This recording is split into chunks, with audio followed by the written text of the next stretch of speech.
Hola a totes, soc l'Eva Fanxell i Font i benvingudes a Genealogia del Foc Nostre, que és una iniciativa impulsada per la llibreria Sinúcia amb l'objectiu de fer una biblioteca virtual compartida entorn la caça de bruixes i el desencantament del món.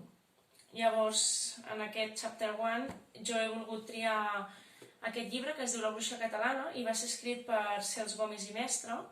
Cels Gómez i Mestre era un enginyer ferroviari i a través dels seus viatges per la seva professió va anar recollint tot de tradició popular catalana entorn a la figura de la bruixa, no? Una mica tot. I ho va fer entre el segle XIX i el segle XX. Llavors, d'aquesta cultura popular catalana, entorn a la figura de la bruixa, el diable i el bruixot, tracta tot de coses, no? Des de les reunions de les bruixes, els sàbats, fins a les transformacions que les bruixes feien amb animals, les generalitats d'una bruixa, és a dir, quines dones eren considerades bruixes, quines no, i si eren considerades bruixes llavors què es podia fer per demostrar-ho. També parla de la figura del dimoni, de com apareix, de com s'encarna en la vida terrenal i sobretot parla del paper de l'Església a l'hora de configurar tot això. Llavors jo començaré amb un dels capítols així més interessants, que és sobre la relació entre les bruixes, els bruixots i el diable i les tempestats. Segons la cultura popular catalana d'entre els segles XIX i XX, el dimoni, els sàbats, deia quan es faria una tempesta i quines bruixes i bruixots formarien part. És a dir, quines bruixes i bruixots anirien a buscar els núvols on fos, sovint era França, i els portarien fins al seu poblat o potser fins al poblat del cantó. Llavors, aquesta és una de les llegendes que ell va recollir. Diu, una matinada d'estiu, en Ramon Polaina tornava de Dosrius, on havia anat a comprar un porró de vi, i veient en Ramon Batlle i Jovany, que era una de les seves vinyes, li va cridar. «Hola, Ramon! Què hi ha, Polaina?» li va preguntar en Batlle. «Avui tindrem tronada», va respondre en Polaina. «Què hi ha d'haver? Perquè veus aquell núvol tan petit ha de tronar?» «Us dic que hi haurà trons», va replicar en Polaina, tot continuant el seu camí. En menys de 5 minuts, el cel va quedar tot cobert de núvols negres. En Ramon Batlle va córrer a ficar-se dins d'una casa, i per més que hi va anar ben de pressa, hi va arribar ja ferit del cap de les pedres que queien, grosses com ous de colom.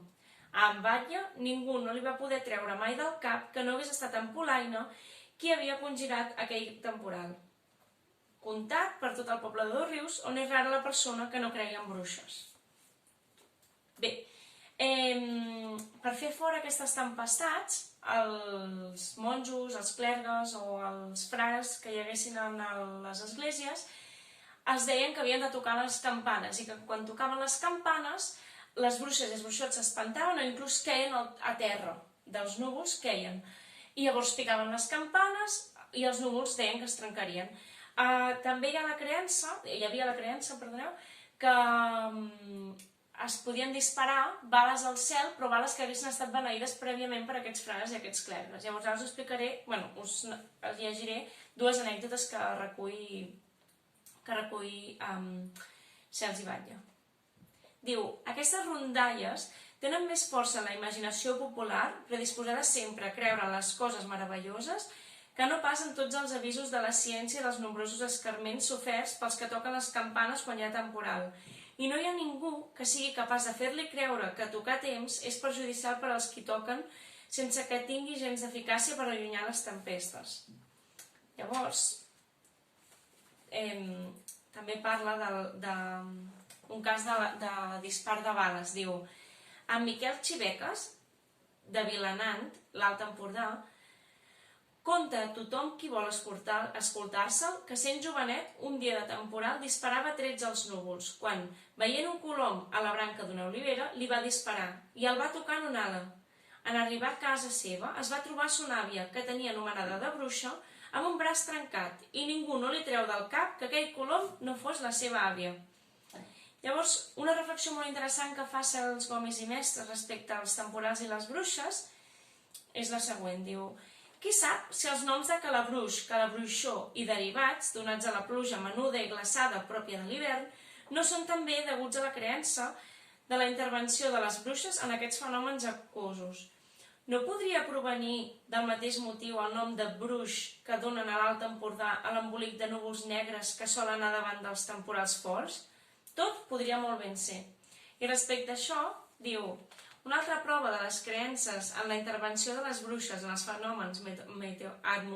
fenòmens atmosfèrics és aquella cançó tan coneguda que canten les criatures. Plou i fa sol, les bruixes es pentinen, plou i fa sol, les bruixes porten dol. Bé, trobo que és una manera molt interessant de presentar la figura de la bruixa en la cultura popular catalana. Un cop dit això, jo també us volia comentar que aquest llibre fa molta referència al diable i parla molt sobre com el diable s'apareix als humans, no? I parla de casos reals d'aparició del diable, no? Sovint el diable el que busca, que així general, el que busca és l'ànima de les persones amb la qual es troba i els hi diu: tu t'has encomanat a mi, és a dir, una persona es troba en una situació difícil i diu: encomano la meva ànima al diable s'apareix i li diu: jo faré el que tu vulguis i després tu em dones l'ànima. I sovint aquest que tu vulguis és alguna construcció, un pont per passar o alguna cosa d'aquestes. Llavors, un cop el diable ha construït el que li han demanat, és enganyat per la gent. I la gent, el primer que passa és un gat negre o és un cabró, llavors el diable s'acaba enduent l'ànima del cabró i no de les persones amb les quals havia fet el pacte. Un dels capítols més interessants és en referència al que és la caça de bruixes, és les imprecacions contra les bruixes i les males arts, és a dir, tots aquells judicis que feia el poble contra les bruixes, d'acord? Llavors, Cels Gomis i Mestre diu, o sigui, és molt clar amb quines figures eren les atacades, que és una mica el que ens explica, el que es llegeix a Calibán i la bruixa de Federici. Diu: i cosa rara, la bruixa, aquesta dispensadora de tots els mals i de tots els béns, és quasi sempre la dona més miserable del poble. Dic quasi sempre perquè s'han donat casos que la bruixa era la mestressa o la pubilla d'una bona casa de pagès. Diu: les bruixes sempre han estat considerades com un gran mal, fins per aquells mateixos que se'n serveixen per als seus fins particulars. No té res d'estrany, doncs, que s'hagin inventat tota classe de deprecacions i oracions contra elles. Llavors, aquí hi ha una altra referència sobre qui és bruixa, i aquesta referència és racista, és una referència racial, sobre l'ètnia gitana. Diu: les gitanes han estat sempre tingudes com a mestres de l'art de bruixeria i de l'encisament. Per aquest motiu, encara avui dia, les mares recomanen als infants que no mengin res del que aquelles puguin donar-los, ni del que trobin abandonat pels carrers. Llavors, per fer fora a totes aquestes, a les bruixes, als mals esperits i a tot això, hi havia, i jo ho he vist, una tradició a Catalunya que és la d'assenyar el pa.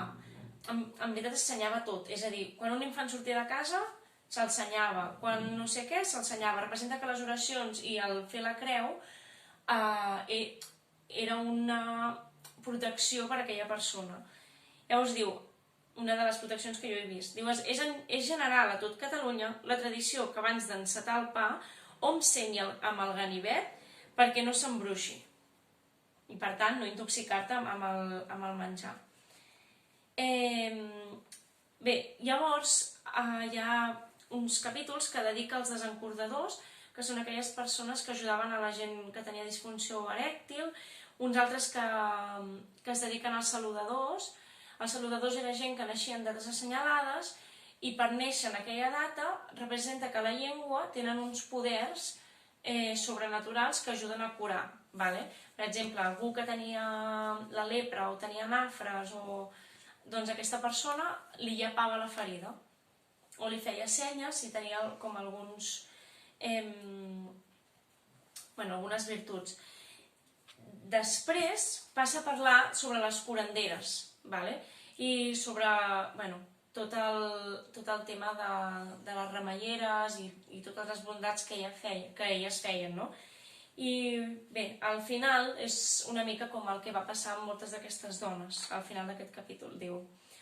Però no tot són glòries per les curanderes. Moltes vegades han pagat amb la vida la fama adquirida. El poble que hi creu és essencialment fanàtic, i el fanatisme és capaç dels més grans excessos. En el segle passat hi havia a Prats de Lluçanès una curandera molt famosa per als mals de coll, que curava fent empassar bocins d'esponja als que en patien. Va arribar a fer tantes cures i eren tan miraculoses que la gent del seu poble va començar a fer córrer la veu que era bruixa. Un dia de festa, la quasi totalitat dels veïns es van avenir.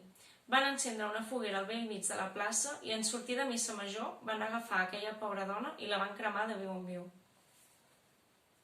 Bé, això és el pa de cada dia d'aquestes dones que, malgrat sovint fer el bé, eren, doncs això, titllades com a persones dolentes que practicaven les males arts i tot això. Llavors, hi ha un capítol molt interessant que està dedicat als remeis populars. Són remeis que es feien per curar malalties de tot tipus, des de la bogeria fins a l'alcoholisme, el mal de coll, les berrugues, els cucs, de tot. De totes maneres, jo només voldria llegir-vos un fragment que està relacionat amb els parts, no? Quasi totes sabrem que les dones van ser, durant el segle XVI i XVII i posterior, van ser tretes de molts dels seus oficis que estaven relacionats amb el part. Moltes llevadores van perdre el seu ofici i es van haver de buscar la vida com bonament van poder, les que no van morir per bruixeria. Bé, llavors aquí a Cels Gomis i Mestre parla sobretot de tradicions que hi havia a Catalunya, no? I diu: és general a Catalunya que la rosa de Jericó es conserva generalment seca. Quan una dona va de part, es fica la rosa seca dins d'un got d'aigua. Si la rosa s'obre, el part anirà bé. Si no s'obre, anirà malament. No? Totes aquestes supersticions relacionades amb el part. I també era molt important el tema de l'alletament. I també hi havia com estratègies per fer que les dones alletessin correctament el seu fill. Diu: a Osona, per fer que una partera tingui llet per criar el seu fill, li donen fregida la despulla, la placenta, perquè se la mengi. A Blanes, la Selva, perquè una mare tingui força llet per criar el seu fill, ha de prendre brou fet amb la placenta de la criatura. De fet, són pràctiques que hi ha dones que continuen fent avui en dia. Llavors parla de pràctiques i pràctiques, i totes aquestes pràctiques sempre estan relacionades amb oracions fetes a sants. Per exemple, per llevar-te aquest mal, a Sant Quirze t'has d'afiliar, per exemple. Llavors, hi ha un capítol dedicat a la nit de Sant Joan, o com moltes la coneixem és la nit de les bruixes, i diu: la nit de Sant Joan és la que més festejaven les bruixes i la que més celebra encara el poble. L'origen arrenca en les celebracions del solstici d'estiu en l'antiguitat romana. El costum més important és el de fer una gran foguera i saltar-hi pel damunt. D'aquesta manera, la gent es purificava. I això també passava amb l'aigua. Molta gent a les 12 tocades es banyava. Finalment, jo volia llegir-vos l'apèndix, que és com una reflexió que fa Cels Gomis i Mestre respecte a tot el tema de la bruixeria i la cultura popular catalana i el paper que hi va tenir l'Església durant aquests segles que hi va recollir. Diu: hi ha molt d'interès, per part d'alguns autors, a voler-nos fer creure que el catolicisme ha combatut i condemnat sempre les creences supersticioses. Diu: ara bé, qui més que ningú té la culpa que el poble cregui en la màgia i la intervenció dels esperits en totes les coses d'aquest món és el catolicisme. Sí, el catolicisme que, si bé per l'un costat ha condemnat les creences supersticioses que no eren conformes amb les seves, per l'altre ha avivat aquestes mateixes creences, omplint de fets prodigiosos les vides dels sants. El poble és lògic en creure que, si hi ha homes que mitjançant Déu poden fer miracles, n'hi pot haver d'altres que, ajudats pel dimoni, facin també miracles amb males arts i amb un fi dolent. Llavors explica, tota una teoria sobre el tema aquest del catolicisme I ell diu, per mi no és l'home, és l'Església Catòlica que ha substituït pel diable tots els déus que en l'antiga mitologia representaven el mal. I precisament per demostrar-ho vaig publicar l'Oyam i els temporals, posant al costat de les pràctiques populars les pràctiques catòliques i juntament amb les oracions del poble els exorcismes de l'Església. Bé, espero que us hagi agradat. Posteriorment també fa una reflexió sobre el segle XVII i la repressió que van patir les bruixes al nostre territori.